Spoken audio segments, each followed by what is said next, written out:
Hey everyone. So I had a pretty interesting request from one of my subscribers asking to compare SoFi stock and Ford stock and answer which one is the better buy right now. So I thought that would make for a really good video. So that's what I'm going to do here now. Answer which one is the better buy, SoFi versus Ford. Now bear with me here. I know these are two very different companies. One is a online bank, financial services company, the other a car manufacturer. Still, there are people like the subscriber who requested this video that are considering buying one or the other, and so it can be informative for viewers interested in buying one or the other. So let's get into this decision here. So let's look at SoFi's most recent quarter results.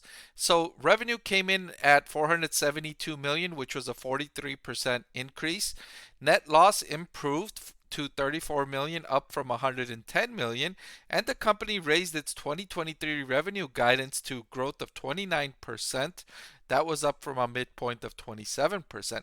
Now, the big news that came out since the company released its earnings was that the debt ceiling deal that was agreed upon in the US stated that the government is no longer going to extend student loans. So, with student loan payments restarting, that could jumpstart a segment of SoFi's loan portfolio that has been stagnant.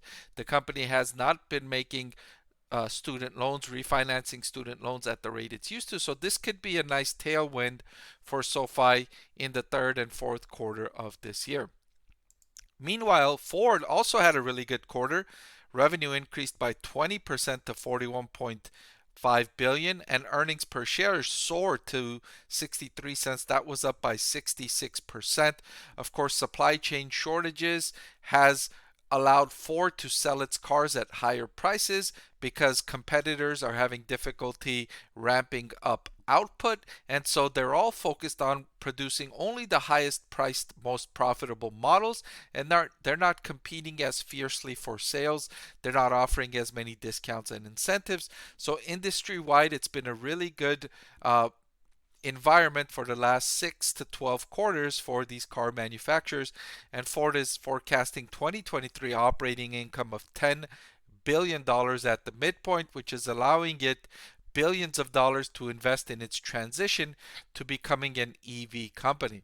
So both SoFi and Ford are experiencing excellent near-term prospects, right? The near-term environment is very good for both of these two companies. However, longer term, I think SoFi has the advantage in that it's growing more rapidly. It's in an inherently more profitable industry. Banking and financial services, especially online banking and financial services, tends to be more profitable in the long run than car manufacturing, which is very expensive, very capital intensive, and risky and cyclical, right? In the ups and downs of the economy, sales go up and down, profits go up and down. Now, other thing I wanted to do is compare these two on valuation, and I chose to use the forward price to sales ratio. And judging by this metric, SoFi is almost 10 times more expensive than Ford, trading at a forward price to earnings of 2.998 compared to a forward price to sales of 0.315 for Ford. Now, that said, if I was deciding between these two stocks today, I would choose SoFi. I would choose SoFi because of the better long-term profitability prospects and growth prospects for SoFi. I would be willing to pay that premium valuation to go with SoFi over Ford. All right, so that's all I've got for this video comparing SoFi stock with Ford stock. Thank you so much for watching, and thank you again for the request. I want to thank the Motley Fool for sponsoring this video. Visit fool.com/Parkev for the 10 best stocks to buy now.